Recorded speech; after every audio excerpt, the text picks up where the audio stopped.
So first we want to go through and I want to ask you, how did you get interested in the Big Mode 2026 Jam? Um, I haven't done a jam in a long time, so Mhm. probably 10 years or something since the last time I did a jam.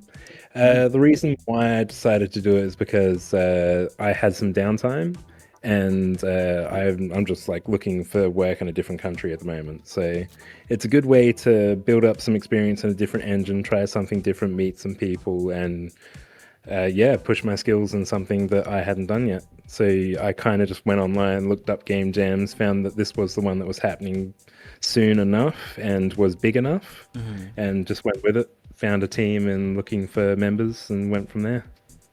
Okay, awesome. How did you assemble your team and what were the roles?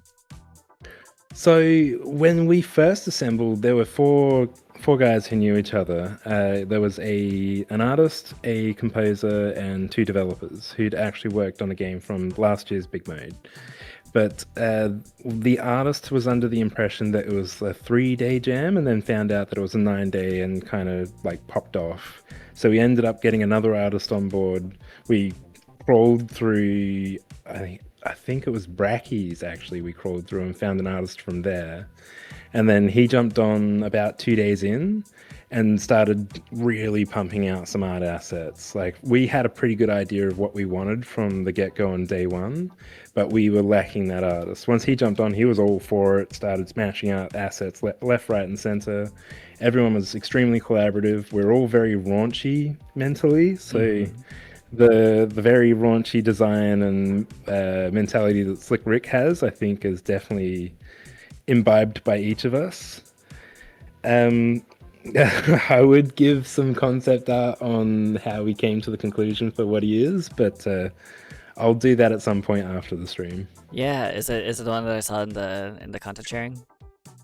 It is a little bit in content sharing, a little bit in the channel that we were in before for the voice chat. Mhm. If you want, you can post a spot that I can drop it all, and you can have a bit of a look. You But could you could post it directly into the Dev Interviews channel. the dev interviews channel, yeah, okay, I'll try to crawl around and gather it all up.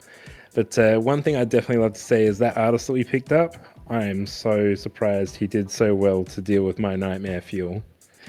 I was feeding him these horrible images and he was pumping out gold. Mm. Yeah, so here's one. It's going to be a bit of a slow process. I've got to copy paste them. Okay. Da, da, da. Okay, here we are. So in chat, and then this was one of the images I gave him. The Yeah. stuff of nightmares. That does not help. Yeah, beautiful. So I'm like, we've got a rat. We just got to have a rat. And then near the end of the jam, I'm like, oh, we should do a cover art. And this is the idea I had.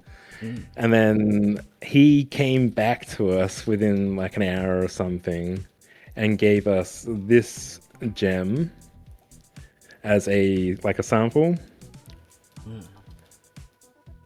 So that Yeah. was yep. And then from there, he really tidied it up. He's like, oh, I'm a Picasso with this one. Yeah, there we go. So he's starting to try all the different color palettes and stuff. And then eventually, because our whole thing is in the sewer and everything, we ended up settling with this one. So really good cover art for that one.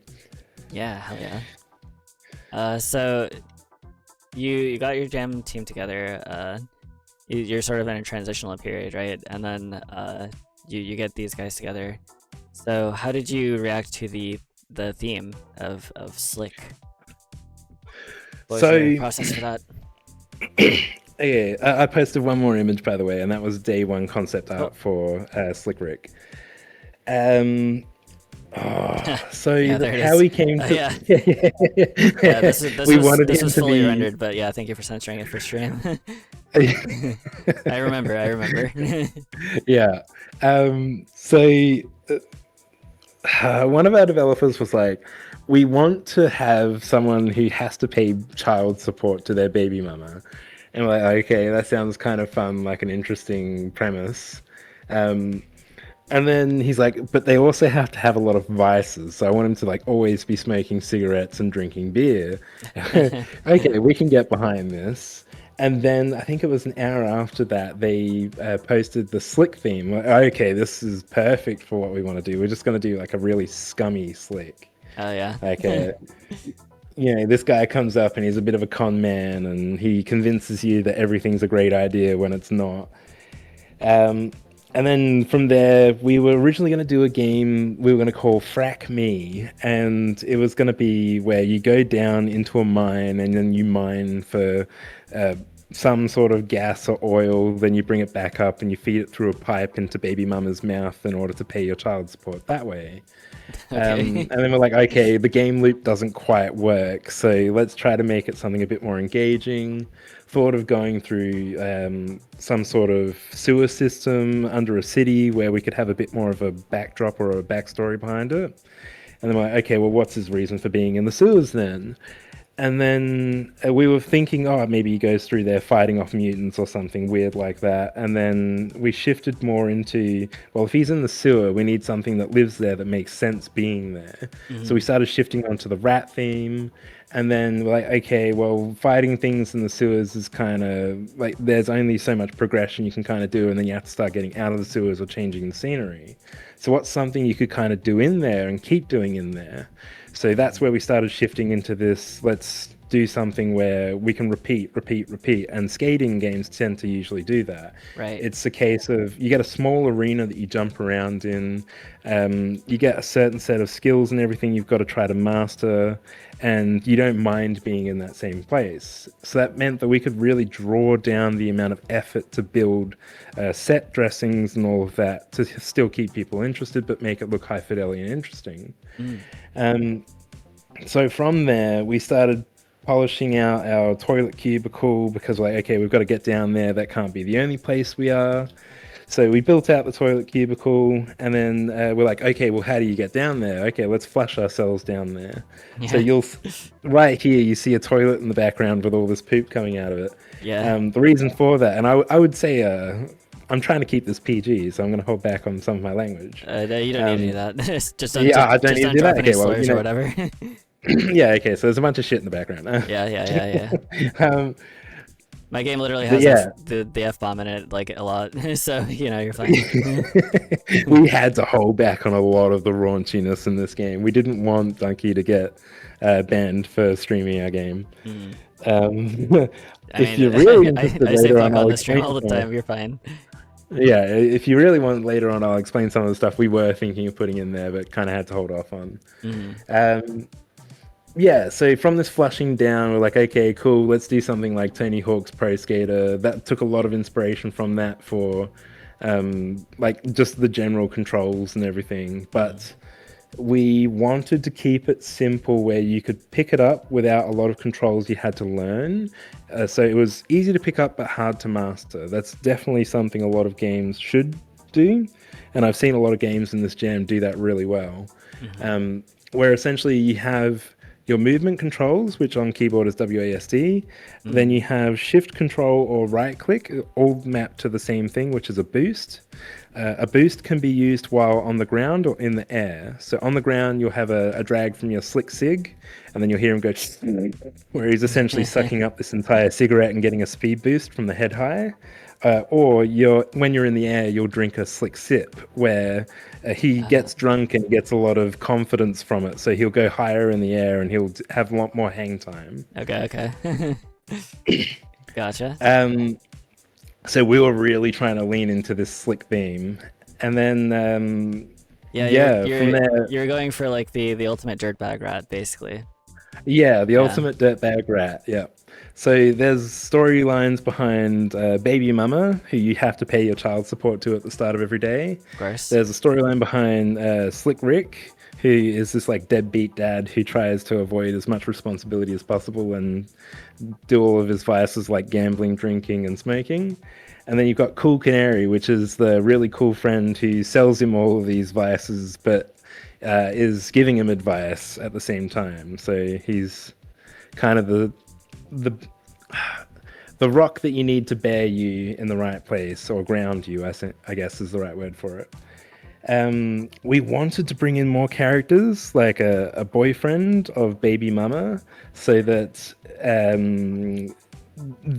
he's the actual father of the children, because the intention is Baby Mama's making you pay child support for illegitimate children, and then you could buy DNA test kits to prove that they're not your children and stuff like that, so you had to pay less child support. Okay. We started getting really crazy on the sort of things we wanted to add and do, and then got to about Wednesday and we went, we need to chop down this list of stuff or we're not going to get it done. Right. So there's right. a lot of stuff planned to do, and we're still working on and cleaning it up, and we're having a chat this afternoon actually on the future of Sewer Slicks. Gotcha. But yeah, there's a lot more that we wanted in. Right. Yeah, I mean, these were a lot of questions that I would have been asking, but yeah, you were very proactive with that, I suppose. So yeah, so you took the theme. You were like, yeah, we were kind of going for a sleaze bag anyway, so slick is pretty good for that. Yeah, it was perfect. Slick is a word that is sometimes used in this context, so let me see here. How does your game represent slick? You play as a slick rat in a scummy sense, and hit 6 skate tricks in a smooth, clean way in a sewer, which is slick. Yeah, of course. And then, summary, you play as a slick rat with many vices who skates for cheddar. You use that cheddar to pay child support every day and gamble as well, to purchase upgrades. Tony Hawk's-esque skater to earn cheddar, gambling on the side to fill in the missing cheddar, feed baby mama, buy slick stuff. The future of this game is envisioned to be a multiplayer four-people game where everyone has the same baby mama. Oh god. And competes to appease the crowd to earn enough cheddar to appease baby mama another day. I see. Well, you know. So we were thinking some sort of friend swap or like a versus arena. Kind of like, I think it was Crash Bandicoot, not racing, there was another one. Crash Bash. Yeah, Crash Bash, and then also like the old Nintendo 64 Mario Kart sort of arena stuff. Yeah, that's awesome. So we were thinking of doing a versus mode, but also the single player or campaign mode where you can play it together. Crash Bash was kind of having Crash Bash as a reference is insane, says Magna. Missed opportunity. Well, we actually True. We actually took some inspiration for the music from I don't know if you recall from Crash Bandicoot 1, there's the mechanical levels where you have these balls with spikes going up and down. I don't really remember it that well. Oh, I'll see if I can... So the way that I own those copies of the game, I went to a flea market once in high school, and then I like found the games, and I was like, yo, I could buy these and play them. And apparently you can just load them into a disk drive and an emulator will run them. So that's the games I own right now. So that's how I managed to play Crash Bash and CTR and like a lot of those games recently. Nice. And I also played like Spyro and whatever. So, you know, I got the classic experience from the flea market. But I don't remember Crash 1 that much. I remember Crash 2 being really good, and Crash 3 being, like, even better, I think, if not comparable. But, sorry, explain the ball thing? Yeah, we haven't started yet, Pitching Guy. But yeah. Explain the what, sorry? The ball thing from Crash 1. Yeah. So I sent a link. I don't know if this is going to be copyrighted or anything like that, or if that's an issue on stream. Nah. But this is the link to the music. Oh, maybe the music is gonna be muted. Yeah, we can listen to it. If we listen to it, it'll just mute my stream later in the VOD for that part, so it's not that bad. Oh, okay. Yeah, well, we essentially drew inspiration from that. The artist already kind of had the sewer music, sorry, not the sewer, the toilet cubicle music in place. And the moment he played it, we knew that was the banger we needed in the toilet. I think I listened to it for a good solid 10 hours on Saturday, the day before the mission. Classic. It's been etched into my brain. I still kind of hum that theme every I'm like, wait, what is that? Oh, that's what it is. Okay, yeah, here we go. So yeah, the composer did an amazing job. The artist did an amazing job getting the other two developers on board and getting them in the right direction. Perfect. Couldn't have asked for a better team for it. that's awesome. We got everything lined up on the first day for what we wanted to build, and then we spent the next day after that purely doing planning. Like, what are the systems we need? What are the features we're trying to build up? What design patterns are we going to use to actually implement all of this? What processes will we follow? What tools and software are we going to use to actually build it up? And then started going through like the principles of how we approach certain problems. And then we were able to kind of divvy the tasks up and go from there. Okay. So let me see here. I'm gonna go ahead and start up the game because it seems like you have a lot to say already. So I'm gonna just like make sure we actually get the game rolling. Yeah, make sure we get some game time. Yeah. So let's see. Jump a spacebar. Does this stuff get explained, or should I actually read this? Because I think I should probably do it. You should probably give it a read. We didn't get enough. It gets briefly explained, but not enough detail to properly go, hey, like, you can do this. Hey, you can do that. These were all parts of the tutorial where we started getting it in, then we realized we don't have enough time. We need to push this up. Because we got to about 8 hours before release, like of the end of the jam, and we'd just gotten slopes working. And then about 3 hours before the end of the jam, we'd gotten grinding working. So not everything in the scene is grindable. We've got it set up so you can put grinding rails and everything in, but it was like we're pumping the edge of the line. Okay. All right, yeah, let's get this started. Your Slicks, a Slick Wreck adventure, loading game. It seems like you. It seems like a lot of. there's a thick amount of development in this. Oh, let's see the porcelain throne. Okay, I do skateboard around. Yeah, this is really giving PS1. Yeah, that's what we were aiming for. Where's this voice come from? Oh, who? Okay. So this is where we wish we had the dialogues in. We've got it done now, but it wasn't in time for the jam. It's like Sunniest. Oh, I'm so fast. Let's see, and then there's this one. I like the Godot logo as one of the slots. I noticed that in the preview. We actually meant to change it, but we were so under the pump. Like, did that actually get in there? And then we looked at the build and we're like, oh, okay, too late now. It's kind of meta. It's kind of cool. It's just like, yeah, whatever. Godot logo. Yeah, you know it's made in Godot. Icon.svg. That seems like a happy little accident to me. Yeah, for sure. I would do that for sure. Okay, so have I paid my child support today? Is that so you start the first day with it paid, so we're not punishing you too much. Okay. Would I benefit from buying some stuff?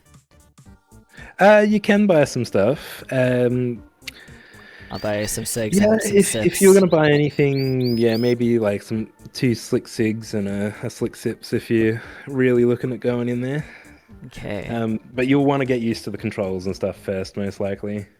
Yeah. There you go. So how much time were you able to dedicate over the jam? Because we had about 10 days, and like, did things get in the way? Did you have obligations? So most of us were able to put in probably, I'd say like 5 to 8 hours a day, depending. I was able to put in a bit more because I had a nice big chunk of spare time. My main block was on the Tuesday and the Wednesday. I had to fly out to Barcelona for an interview. Oh. So I'd flown halfway across Europe to try to get to an interview on time. And I essentially lost my Tuesday and Wednesday. I had to just divvy out tasks to the other developers and check on builds and stuff remotely. And then got back home at 5 in the morning on the Thursday and just went straight back into it. So I was very fortunate to have the time off. The other developers had work and the artists had a bit of work as well, but we knew that we wanted to pump this out as fast as possible. Okay, so that was day 1. Yeah, well, that's stage 1. Stage 1. Okay. Yeah. So the day is broken out into 3 stages, and the reason for that being the shot you just saw at the end of the arena is the shit tsunami. Yeah, the shit and the reason tsunami. the shit tsunami happens is because you go into the sewer at 8 in the morning, 4 in the afternoon, and 12 at night. So the intention is like you go down there, you grind some slick tricks for some cheddar, and then when the time ends, the poop tsunami essentially pushes you out and back up the toilet. Yeah, I think I got that. Oh no, I bet too much. Yeah, that one's rough. It's surprising how many people on the BIGMODE server, Discord server, are actually avid gamblers. Yeah. I think I saw one guy go and get 700,000 cheddar because he's like, I'm betting everything, and then got 5 rolls in a row, and then lost 700,000 off of one roll. Damn it. Well, go big or go home, alright, yeah. Yeah, pretty much. Let's go! I made it back. We're good. Nice. Okay. So a lot of the approaches we took for the programming behind this was we implemented the MVPS design pattern, which essentially allows us to separate the data, what we see and what we hear, and then the logic behind how we glue that all together. So doing things like the slots was a lot easier to configure once it was set up. Yeah, okay. So these janky little bugs we fixed, but not in the jam build. So you will see some interesting bugs. Yeah. Also, I'm streaming on Discord, so you can have a more immediate feedback. Oh, okay. Sorry, I've been watching the This is the common thing that happens. Sorry. I've done a lot of these, and it's always just like, just watch the Discord, just watch it. Yeah. Okay. So I'm gonna watch Discord so it makes more sense. Yes. Okay. But you said MVPS is the pattern. I was researching a lot of patterns for the jams myself because I'm not exactly like a classically trained programmer or anything. Yeah. So you said that was able to divvy up the data and like just better for task delegation. Yeah. So there's a lot of patterns that people are very aware of, which is like MVC, model view controller, or they have singleton patterns and stuff like that, which is generally one global script where you pump a lot of your information through. And I think people do that a lot with signals and stuff. But we took the MVPS approach because it allowed us to kind of separate a system and then break the system into pieces that made logical sense to each of us. Because the 2 developers I brought on, I think they're between 3 and 4 years into development, and they're loosely doing it. So I was like, I'm going to try to put something in place where it's easy for you guys to pick up, but makes sense in a front end or a user experience environment. So they picked it up straight away. Anything I threw their way, they were super on board with. Like, I couldn't have asked for a better team, honestly. Right. But the MVPS pattern is model, view, presenter, essentially MVC, and then services. Okay. So, that like helped you a lot during the jam, I would imagine. Oh yeah. Yeah. Oh yeah. It allowed us to go, well, we have this system, what are we actually going to build out from it, and how is it going to talk to other systems? So we planned this with the intention of it being extensible and something that we could build on top of after the jam. Yeah. And did you have any like major technical hurdles that were plaguing you? Was there anything that just didn't work right, that you were spinning your wheels on a lot? Slopes. So slopes is a very big one. Like I said, we didn't really get that in until like 8 hours before the end of jam. If you really want, if you press the F1 key, you'll see a debug menu, which shows you like what trick is available to do next and things like your trajectory and everything. But if you look at the lines on each corner of the skateboard, what I actually did for that was I would grab the average for the normals that those lines point into, and then use that to find the slope that the character needs to be placed at. And then there's a line that goes through the direct center of the character, which is used to find out if you're grounded. Very common one that people tend to use. But the one that's really nice is there's one that projects from the front of the character forward, and that is like your movement vector. So how much momentum or force you have in what direction. So I actually used that to then start calculating, okay, you have this much hang time before you land. So what sort of trick can you fit within that time? And then present that trick to you. So you could get crazier tricks that are presented to you instead of having to do one by one by one. So you might have to do a kickflip into a heel flip into an indie grab. But if you have a lot of time in the air, then you might be able to just do an indie grab straight into another indie grab or something like that. So it allowed us to keep things mapped to one key. So that whole thing about keeping it simple, but also making it hard to master. There's one key to do your boosts. There's the 4 keys on the keyboard to do your movement, WASD, and then the space bar does a lot of work. Yeah. So the space bar does things like if you hold it for more than 2 seconds while you're on flat ground, you'll go into a mono. And then if you jump and hold it when you're going close to a rail, it'll start grinding on that rail. If you jump and you tap it, so you do a tap, tap, tap, tap, tap, tap, or a hold and release, you'll do different tricks. Yeah. So it's all bound to this one key, and trying to find the logic where it still feels intuitive, but easy to pick up and hard to master was... Like, we grinded our gears for a while on that, trying to figure out how to really get that to work. Right. So obviously, like, Tony Hawk's Pro Skater is like a legendary example of a skateboarding game. Did you have any other skateboard inspirations like Skate? We in this server, the Boneyard, we have like a games club. So we voted on playing Skate Story for a month, and we just finished that, and that was really awesome. So yeah, I think my main entry and my main experience was with a lot of the Tony Hawk's games. I think every now and then I tried a skating game, but I never really picked them up beyond Tony Hawk's. But when the team said we're doing a skating game, I was like, okay, I'm down for that. But I haven't programmed a skating game before, so like none of us had. So we weren't aware of what we were getting ourselves into. And there's a comment on this game saying, if you can pull it up and have a look, or I'll pull it up and I'll mention it. But which one? It was. There's a comment on the game. Yeah, there's a bunch of comments on the game, but the one I'm talking about is by. Sorry, I got to scroll down a little. Farago. He's one of the developers for Carnage. Yeah. Again, another really good game. I definitely recommend it. But you want to read it, or shall I? Yeah, I could do it, but Fraga is somebody that I was one of my jam colleagues as well. We know each other a little bit. Nice. This game follows the legacy of Ratatouille for PS2 by including groundbreaking rat-type music. Unfortunately, you forgot to add Gusto points, 0 out of 5. Jokes aside, great work. I wouldn't wish making a 3D skating game during a jam my worst enemy, but y'all pulled it off. Yeah, so once he said that, I was like, oh, I understand completely what you mean. Oh. Yeah, the 3D skating part game. Game. Yeah.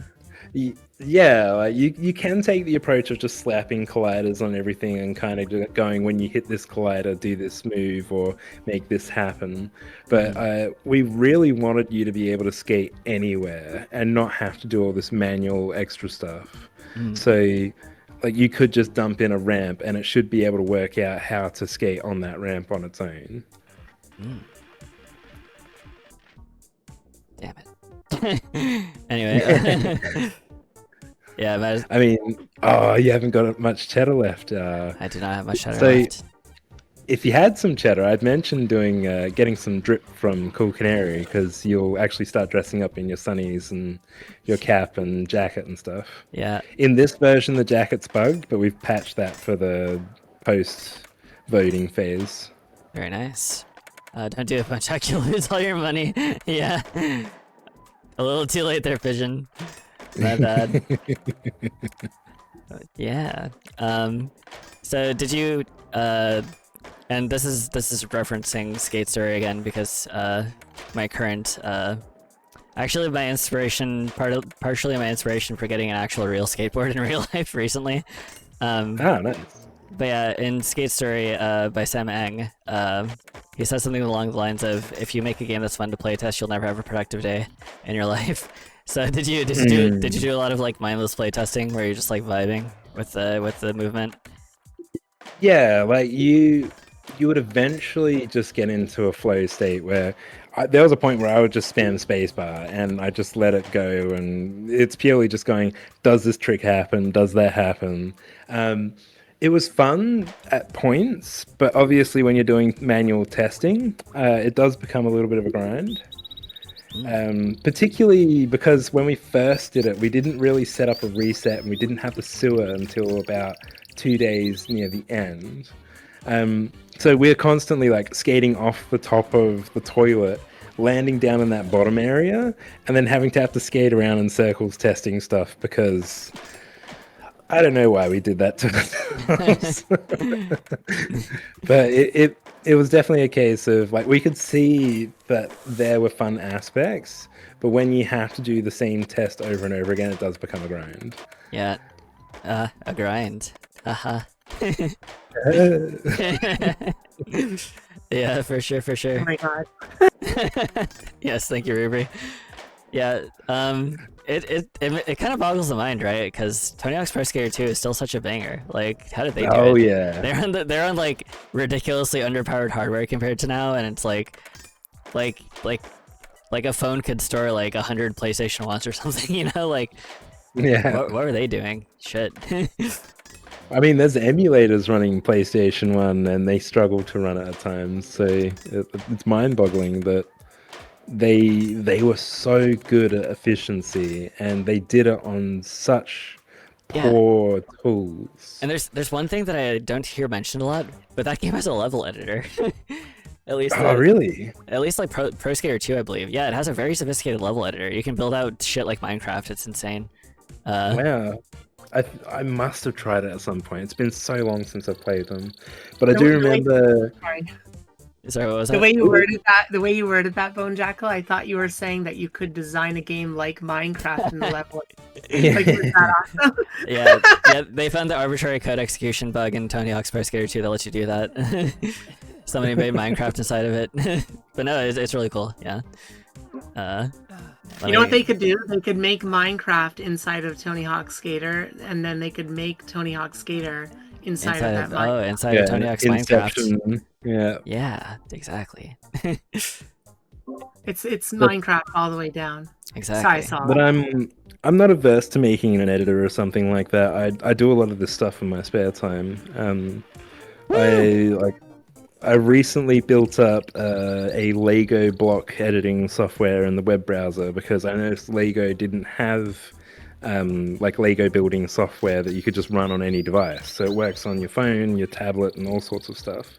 And I've been recently building my own web game engine so I could build games while on my Raspberry Pi remotely and stuff. So that's crazy. It's fun. I just enjoy building stuff. Doesn't really matter what it is. Right. Yeah, so, what am I trying to say here? You've talked at length of this, so, yeah, a lot of good information there, a lot of stuff that I would have been asking. So yeah, you said that you wanted to work on expanding this into the sort of like 4-player front slap thing that's somewhat akin to Crash Bash, which is like quite a string of words, I gotta say. Were you thinking like mini games and stuff? Like, is that what you're talking about? Well, we were thinking more of like the arena aspect where you like pick up power-ups and you fight each other to like compete over the amount of cheese that you win at the end of the day, and whoever doesn't have enough cheese can't feed baby mama the child support they owe. Yeah. So that was kind of the initial idea. Then we were thinking like, oh, what if we want to do storylines? We're really just 5 dudes sat in a Discord channel going, how far can we push this and how outrageous can we make this? So when I said that there's a feature list that's 3 times the size of what we actually have in the game, there's things like really, really dumb stuff like the one-liners we wanted Rick to say. Like Slick Rick doesn't pull out, or post Okay. post nut clarity is 20/20 vision and stuff like that. So Yeah. and then really stupid things like if you there would be a crowd on the edge of the arena where if you rode up to the crowd and then you did a really slick trick, then you would instantly get the women in the crowd like pregnant 9 months or something stupid like that. So it was like, he's a real scumbag, and if you let him loose, he'll do really scummy things. Yeah, just instantly pregnant from instantly just pregnant. Really outrageous stuff. Again, we had to hold off on a lot of that because we want Donkey to actually play the game. I don't know. I feel like it'd probably be fine. Like we don't want to get him banned. Nah, that shit doesn't get you banned on Twitch. That's his problem. Yeah, getting the rest instantly pregnant. That's not like graphic or anything. You're fine. Yeah, you'd be good. You'd be good. Anyway, so. But it was like, how outrageous can we make this? Like, if it's a game jam, we're not really looking to make any money or anything from it. Let's just see how far we can push it. Yeah. Seriously, it's friendlier to skaters than the real world. It's the upside-down version of vertical airwalks. Huh. Our game took WarioWare and switched away. WarioWare fuser frenzy. Yeah. So what were the final hours of the game like the final day? What were we pushing? Oh, yeah. So I spent the last 27 hours in a frenzy, essentially. Woke up at 5 in the morning and programmed from the moment I woke up till the moment the game jam closed. Oh yeah. Because we organized with the team, we would all meet up on the Saturday. We built all the individual systems. We just needed to glue them together. So we got together and we're in, I think it was like a 20-hour Discord call or something by the time we were done. Yeah. Yeah. I was personally in a 40-hour one. That shit was insane. Oh, that would have been rough. Yeah. Someone else is burning the midnight oil. Actually, no, there was a point. Our composer went to sleep and the rest of us were going. And then the composer woke up. He's like, you guys are still going? Yeah, that was pretty common on my end as well. So, yeah, the last few hours was scary because I mentioned the slopes weren't quite in. We were having issues with the slots not quite lining up. Interactions weren't quite in there correctly. We managed to touch a bit of that up. The cheddar and everything wasn't really passing through. Winning cheddar from the actual arena wasn't hooked up yet. We still had to do a bunch of balancing. We tried to rush in a tutorial at the end. It was mayhem. Like, we got to that last 20 minutes and went, we should probably do a build. So we did a build, not realizing that it was going to be like a 460 meg. And the reason for that being is because we didn't bother to check that our animations were being brought in as single animations tied to an FBX. So we then had a single animation with meshes, textures, and all sorts attached to it. So we've cleaned that up and patched it and reduced our game from 460 meg to around about 120 now. But again, the jam submission is final. So unfortunately for all the poor people out there, you're downloading a 460 meg game right now. It's fine. I mean, most people it's fine. But being able to do a web editor version of it would have been great to have people play it without having to download it. I know no one likes malware, and the less opportunity you have to run some sort of software on your computer and just run it from a web browser, like I'm all for that. Right. Yeah. Like I said, this is like the most laborious way to possibly do a game jam, so I think I'm probably more safe than normal.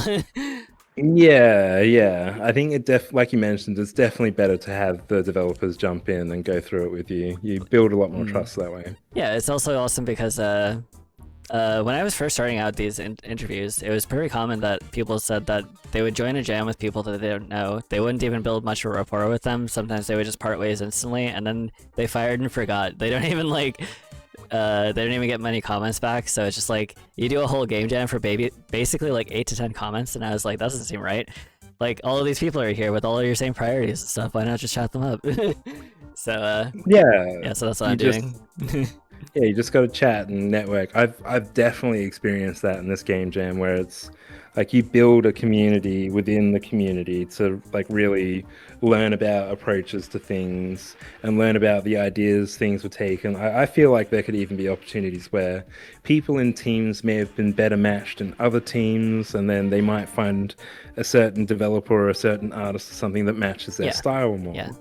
So there's been some real bangers that I've gone through, and I've got a list of like 30 more games I've got to go through. Yeah, hell yeah. That have been sent to me and stuff. So I've still got a bunch of stuff I've got to review. Yeah. I think one of the ones I really wanted to do next was Slickter's, the snake oil emporium. Oh, yes. Something about a snake oil salesman who's the snake with a mustache and a top hat. It speaks to me. That's funny. I interviewed the developers of Blobbert last night, and they have a character named Slickter. They originally had it as Slickler, but they changed it because it was too similar to Hitler. So Yeah, yeah, I can understand that. yeah.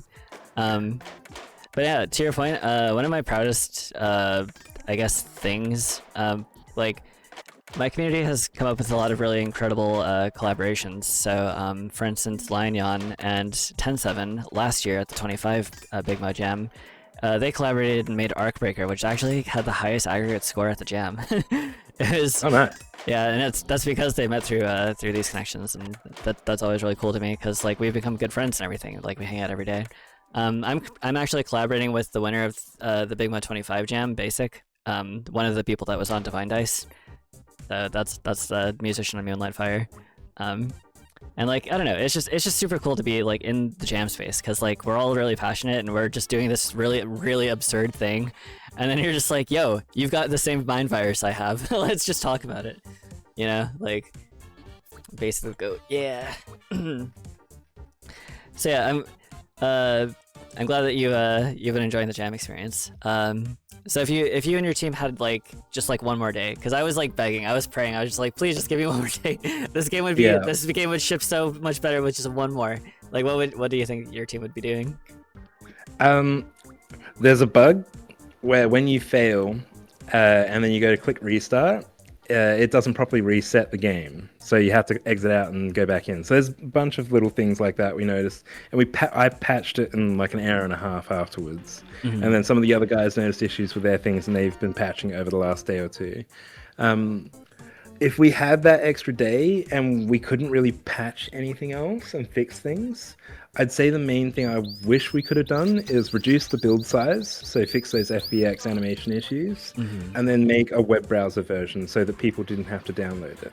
Because I've noticed one big thing is if you have a web-based version, it's more likely to get played and reviewed. Oh yeah, because again, the barrier to entry is smaller, but also what I've also learned from this jam is making sure to give teasers and tastes of what the game is during the jam, because you get a lot more exposure for your game whilst the jam is going on, because everyone's head down, bum up, working on things. So not as many people post, whereas once the jam finishes, everyone's posting at once. So you've got a flood of things coming in, and you can't really pick which one you do or don't want to play. So for example, Mr. Kill, he did the developers of that did a really good job of promoting that game whilst they were building it, and they got feedback whilst they were building it, so it allowed it to improve based on the community. Right. It's the same sort of thing for Megabonk. Megabonk did really well because the developer for that produced content and constantly fed it to the crowd and improved it based on the feedback. Yeah, Blusher was similar as well. Yeah, if there's anything I would recommend based on what I've learned from the jam, make sure you get a web version of it up, and make sure that you reach out to the community whilst you're building it so you can improve it based on the community. Yes. Also, I bought my clothes. How do I put them on? So did you buy the jacket? Yeah. So that was one of the bugs. No. You can buy I've also bought the hat and the sunnies. You should have the sunnies on, so if you turn... Oh, okay. Is the hat not on? The hat should be on. Oh, I guess I'll buy it again when I get the money, I suppose. So you said there's a bug with the shirt. Yeah, so there's a bug with the shirt. and maybe the hat. Apparently, I thought the hat was in there, but that's been patched. It's been fixed, and there's a comment on our channel saying, "I'll pull it up actually," and I don't want to go saying things that aren't real, so let's make sure it's real. Okay. Here. I bought a slick jacket, but nothing changed. I guess this would have made me look like a poser. Please do continue with this. So I try to respond to as many of these as possible and review any that have reviewed our game because it's a good opportunity to meet the community. And I just said, haha, in the new version outside of the Game Jam, the jacket is fixed, so you could be a poser now. We have a pretty big set of notes for improvements. So it's been patched, and I patched it within about 10 minutes of him posting that because I was like, oh, yeah, okay, this is something we fixed, but it must have gotten brought back out because of some competing code or something. Right. We did try our best not to touch things that other people were working on, but some of the scripts in the last 2-3 hours were not ideal. A little bit of spaghetti code and some tech debt that we're patching and cleaning up now. Oh yeah, tons of spaghetti everywhere. It's always, it's very integral to the experience, Which is why I hope that you refactor a bunch of stuff because building on jam code is very miserable. Well, that's the reason why we went in second day, just going, like I told the other developers, here's the project structure, set up a resources folder, here's all the different assets we dump where, setting up scripts folders where we have a runtime and an editor in case we build any tools, because I've built some tools for us to speed up our process now after the jam. So being able to put in new tricks and stuff is really just making a resource file and plugging in some JSON fields or whatever it might be. So we can really tweak those values and then reuse it. But we built it, like I said, with those design patterns in mind from the get-go so that we could fix, patch, separate concerns, and extend it. Okay, yeah, keeping... Yeah, I come from a background of about 12 years of game dev, so... Yo, that's awesome. But it's mostly in virtual reality and augmented reality, so doing this stuff is kind of a pet project on the side. Yeah. I mean, jams are very rarely, I mean, sometimes jams do pop off and become big. I think Megabonk might have been one, actually. Also, it feels like it was. I don't know how much of this is a factor, but I think Kill's success, Kill Escapes Dropout Mountain, or I think that's something like the title. I think part of that success is actually from that the developer was featured in the GMTK video for the loop video. Because I instantly recognized it. I was like, oh, it's the same purple mannequin and everything, and the same like pose like gimmick that he has. So that was really cool. Unfortunately, he declined to have an interview. He said he wasn't comfortable with it, so I was like, okay. But yeah. Yeah, some people will feel more in place, some out of place. Yeah, I'm not sorry about it or anything. It's just like, well, but it would have been pretty cool, yeah. Yeah. Also, if anybody's just joining us, we're developers to the BIGMODE 2026 Jam. We had 10 days to make a game with the theme of Slick. I'm joined here with Solist, who is the lead developer of a Slick Rick Adventure. Oh, wait, no, Sewer Slick's A Slick Rick Adventure. Yeah, it's a long name. Yeah, and I'm Bonejack, the developer of Moonlight Fire, along with my team, which is not here at the moment, but yeah. So shit. Well, I don't know. I don't actually. Do I get anything for buying? Oh! It looks like the clothes just come off me like after I go into the level. Yeah, so the transition between the levels was a bit janky and pushing the data across because the outfits were something we weren't going to put in this version. And then one of the developers was like, I have like 40 minutes free. I'm going to try to get this in. Yeah. I'm like, you can do it as long as it doesn't break the game. The last minute push. Yep. I actually crammed a boss into my game with like the last 6 hours. I spent like 2 hours trying to implement something that just didn't work and I had to scrap. And then the rest of it was me just trying to figure out my own state machine because I had like ruined everything. And the reason that my boss, the ending of the game is not accessible is because I fed the state machine the wrong state. It was a single string. That was all it took. And now the boss doesn't attack you, so it's not vulnerable. And that was really bad. That's an interesting janky bug. Yeah, I the rest of mean, the game it's is a very feature, right? No, because you can't beat the game. So I sad. mean, one thing I'll let you know about. If you go back to the sewer, Mm. and then you go on one of the slopes and you just ride the slope, it actually speeds you up. I need to. I still haven't patched that bug because some people are like, oh, this is kind of fun. I'm still deciding whether or not I try to patch that bug or not. I kind of noticed that I was going faster on them. Is this what you're talking about? Yeah. Yeah, so it's to do when you're perfectly horizontal on a slope, it does this like hyper acceleration. That's wild. Because it's not sure if it should be pulling you down with gravity or it should be pushing you up. Because some of the logic I wanted to put in there to have it push you up, so that you got more airtime and you could do more tricks, is competing with some of the logic where we're trying to calculate your gravity pulling you back down. So it does this weird like in between where it pulls you in this one direction but constantly speeds you up. So there is a max velocity because I've put a cap on it, but it brings you to that max and keeps you at that max. I'm kind of sad you put a max velocity on. You should have let me become a particle accelerator. Just go crazy. Yeah. I want to be at the Large Hadron Collider with a rat.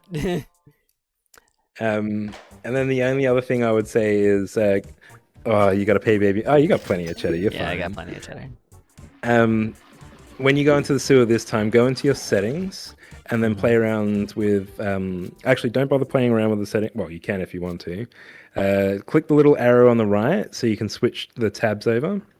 Switch the tabs over? Near the top right of the settings panel. Oh, this one, yeah. Yeah. Sorry, it's really small. It's really annoying. So you can play around with those values, but the main thing is play around with the Z snap, because we were trying to do vertex snapping to get the PS1 graphics, but because we'd done this, we'd actually ruined our sewer shader that we'd built. So when you turn off the Z snapping, it actually kind of turns off the vertex snapping and actually renders our sewer shader again.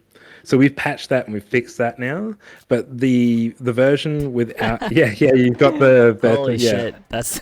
So if you really want to make your game look janky, you can play with these settings and it messes with the shaders and everything. It's pretty funny. This is possibly some of the most disorienting like PS1 graphics I've ever seen. I've added some extra settings now since the jam. Wait, hold on. Trafty, were you part of the jam this time? Sorry, this is one of the certificate winners from the 25 jam and a returning member from the 23 jam, Trafty. Oh, nice. Yeah. Sorry. Go ahead. Oh, good. I was just saying, since the jam, I've made a version with all the different parameters from our shader, so that you can actually do wobbles and all sorts of stuff. So that when you drink, you get drunk, and it kind of messes with your view and everything as well. So there's like some distortion and warping and wobbling and all sorts of stuff going on. Yeah, that sounds cool. Okay, there we go. Yeah, this is that's pretty rough. The wiggle, it's so good. This trippy shader effect reminds me of Take On Me. Nice. Oh god, it's even in here. Yeah, so it's separated for the world, the HUD, and the menus. So you can set different settings for each one. So if you really want to mess up the world, you can do that, but you want to still keep your menus and HUD fine, then that's separated as well. This is legitimately disorienting as hell. Sorry if I'm like messing with anyone. Very cool though.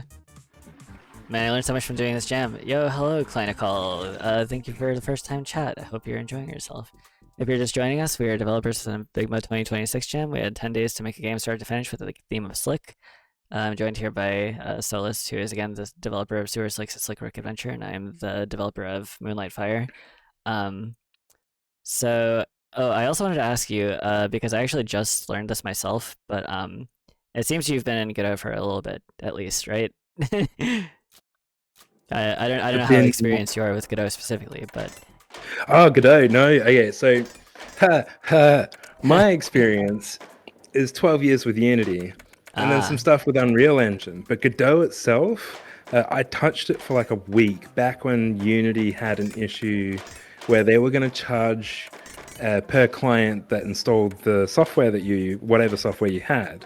So it was essentially going to bankrupt a bunch of studios and stuff. Right, yeah. So I shifted from Unity onto Godot for like a week until Unity went, oh, okay, everyone's jumping ship. Yeah. Let's revert our decision. They Didn't touch Godot completely since. obliterated it, dude. Like, the stats came out and there was like a pie chart of all the developers from the jams and stuff, and it used to be really dominant with Unity, but it immediately went to like 60% Godot. Like, it was crazy. Yeah. I was one of those ship jumpers essentially. So once they fixed that, I went back to Unity because that's what I do for work. Yeah. But then I didn't touch Godot until we got to this jam, and my team's like, we're working in Godot. I'm like, okay, you're handicapping me at the knees, but let's do this. Yeah. So I essentially learnt Godot during this whole period as well. So it's been a lot of Google, find out things. How do I do this? Okay, this is something I do in Unity. How do I do it in Godot? Right. And then there's like a bunch of things where like I wish I could have done a lot more with inheritance and generics and just a lot of object-oriented ways of doing things that I just couldn't do in Godot, or I just couldn't find out how to do. So there was some jank. I could still bring across a lot of the principles and knowledge that I had from my general programming experience, but the knowledge of the engine wasn't there. So I was really relying on Google or my teammates to kind of go, this is how you do that, this is how you approach this. And Right. Yeah. But once you pick it up, the good thing about Godot is it's relatively quick to pick up. You just have to get in that mindset. Oh yeah, of course, because I bounced off Unity multiple times, but for the BIGMODE 23 jam, I wasn't sure if I would join the jam, but when I finally decided that I would, like a day after they announced it, or a day after it started, I was learning Godot from the ground up. Like, I had never actually completed a game before, so I managed to make an entire like 3D thing that like actually became a finalist, and it was like Godot just like has opened so much opportunity for me. It's been such a great engine. Yeah, there's nice things like the interactions and stuff, like the rays and everything that are pretty intuitive. I'll admit there's some stuff that's really nice and simple and features that I wish were just included in Unity, but I can understand why Unity doesn't just include them. Because everyone kind of builds their game different. It's crazy, because like I tried to get into Unity, and at the time they were like, yo, they made like an updated input system that's like more intuitive, and then I checked it out and it was still like, I don't know what the fuck is happening here. And then in Godot it's just like, you just go into the physics process function and you're like, am I pressing the button? Okay, do the thing. Like, it's like the most rock simple approach possible. Oh my goodness. So yeah, I've really appreciated this. I was asking because I think I noticed, are you using animation trees to blend your animations? So we have, I think there's like 13 different animations we're using, and we're yes and no. Yes and no? It's not as blended as we would like it to be. But yeah, I kind of handed that off to the artist to handle for all the animations, and it could have been better, is all I'm saying. Like, I should have spent more time on that, but I was spending time on other features. So you'll notice there's a bunch of jank where when he lands, he doesn't quite come back down. Yeah. There's frames where he's skipping from one pose to the other without properly interpolating. Yeah, there's a bunch of jank in there that we've done a lot of patching and fixing, but it still needs another eyeball over. It's just things where in Unity I would have jumped into the animation tools and I would have just done blending through that and given certain weights to things, and yeah, it's a different mentality. I wasn't prepared for Godot. Oh, no, my keyboard. You weren't prepared for Godot what? I wasn't prepared for Godot. Oh, okay. That's all I'm gonna say. Okay, gotcha.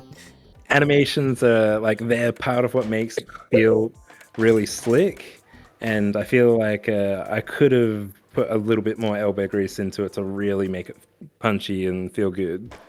Okay. But yeah, we did use some animation trees and stuff, but our artist fortunately had some knowledge in that area. Okay.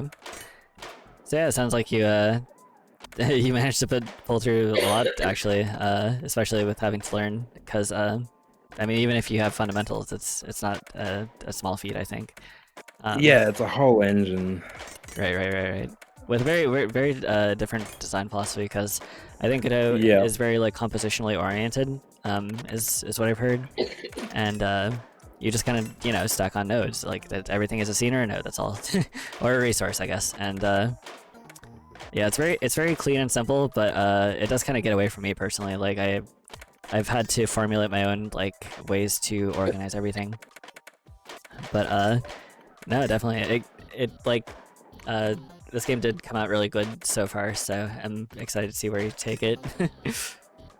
Yeah, the team's been excited to continue it.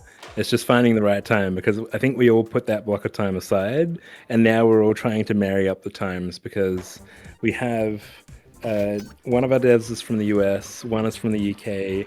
I'm currently in Denmark, and then we have the composers in the UK, and then the artist is from he's in Turkey at the moment. Jeez, So, everywhere. Yeah, we're very spread out. Damn.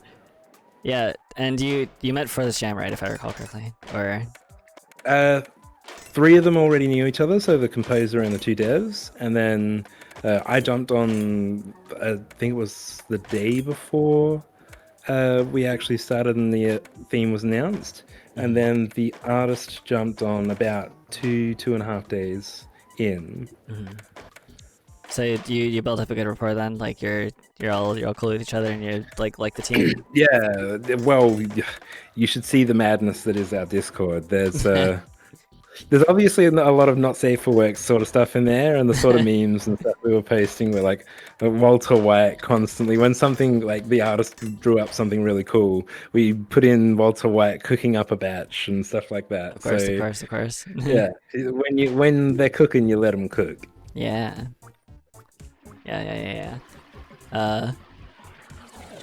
But yeah, I wanted to actually get to the point where I was buying the necklace, by the way, the one that says rat. Oh, yeah, it's gonna be a little bit. It's a gold necklace. Come on, it's gotta be expensive. Yeah. Well, I'm 500 away, so I think that should be good. Oh, actually, that's a good point. I hope it goes on your character in this version. Yeah, we gotta find out. Yeah. So what do you think your favorite thing about the game is, actually? I still like the whole concept of he's a scumbag. Like, I like the story we put behind it. I'm sad that we couldn't get it in there for the game jam. Right. I think the premise behind the story of like he's a scumbag who does what he wants and has to pay child support, and it's a matter of choice from the player, but you'll be punished for it. So the fact that we had that idea from the get-go and we just really leaned into it is the whole... have you ever wanted to play a game where you pay child support? Well, here you go. Yeah. It's the absurdity of it. Have you ever wanted to what, compete to pay child support to the same baby mama between 4 people? Yeah. So when you're doing the multiplayer, it's fighting over who survives, because the baby mama will eat you if you don't pay her. Yo, it works. It's a little... Oh, the necklace did show? But it looks like it's the same color as my skin, though. Ah, really? Okay. Yeah, no, that's been patched. Okay, that's been patched. It's the same material object that's being used, because we hadn't quite separated our outfits into like separate meshes and stuff yet. Because we intended for in the future to have tabs in the shop where you can buy all sorts of crazy outfits and stuff for your character. But for this version, it was just a case of, we're going to get the sunnies in, we're going to get the cap in, get the jacket in, and get like some gold necklace in, because, you know, what spells more slick and scummy than some dude dressed up in leather with some shades and a big gold chain necklace. Yeah. So yeah, we toggle on those meshes, and we the material should just map to it.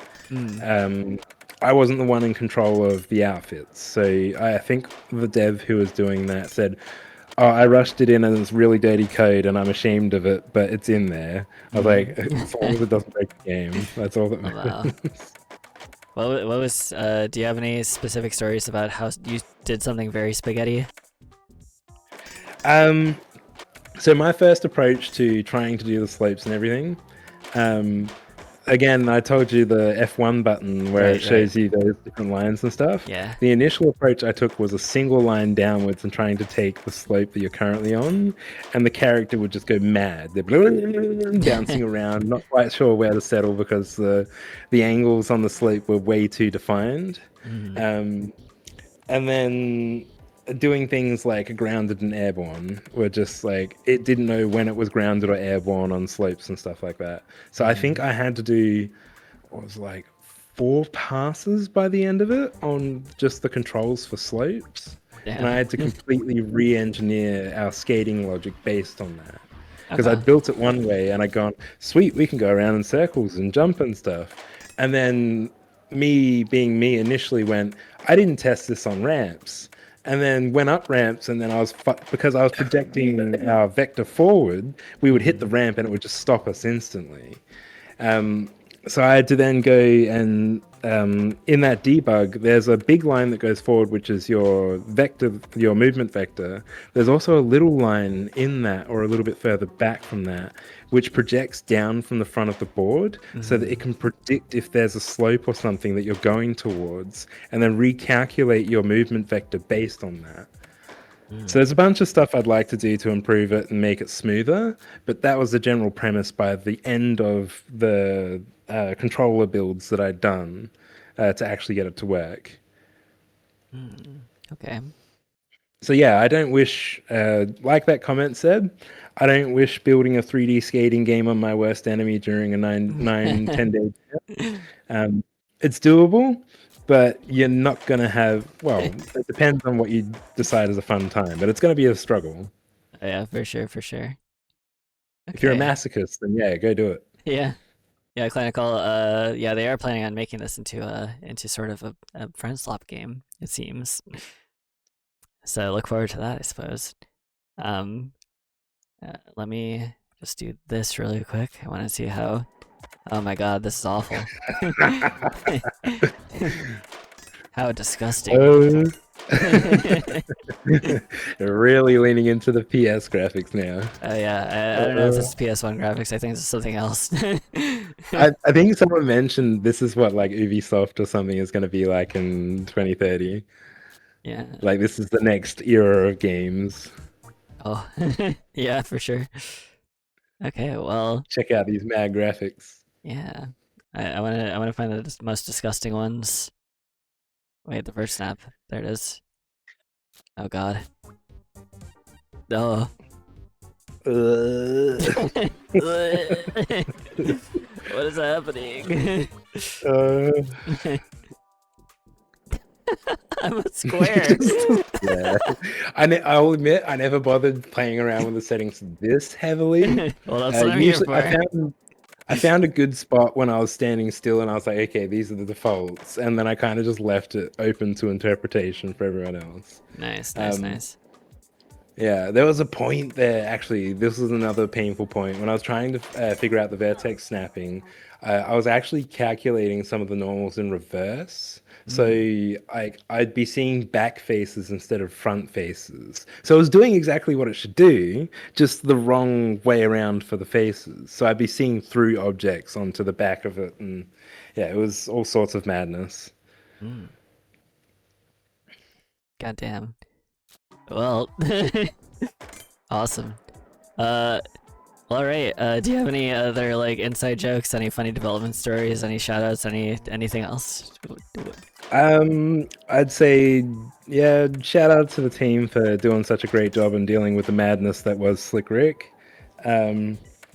Shout out to all the people that have tried it and given us lots of feedback. Thank you for that. That helps us improve the game, and we hope to keep improving it to make it fun for everyone to play. And a shout out to my missus because she fueled me with a bunch of coffee and food for the last like 2 days of the jam where I was going crazy. Nice. I definitely owe her this Saturday for Valentine's, so yeah, if I'm not responding, you know why. Of course. Oh, okay. I think that about does it, unless I miss anything. Nah, I think that's it for the game. yeah, pretty much it. Very nice. Sorry to have destroyed it beyond repair, but that appears to be Sewer Slick's A Slick Rick Adventure. Yeah, thank you so much for joining me. I mean, there's a Solist. reset button. Oh, there's a reset button. Yeah, you can reset to defaults. Oh. Why would I want to do that? I found the best ones already. I found the Yeah, best that's settings. True. Yeah, this is my life. This is where I live. I can't even look at my baby mama. What? I don't know what that is. But yeah, it was a pleasure jumping on and pleasure being able to speak my mind. Unfortunately, the rest of the team wasn't here. I'm sure they would have had a blast. But yeah, it's always the more the merrier. So yeah. okay.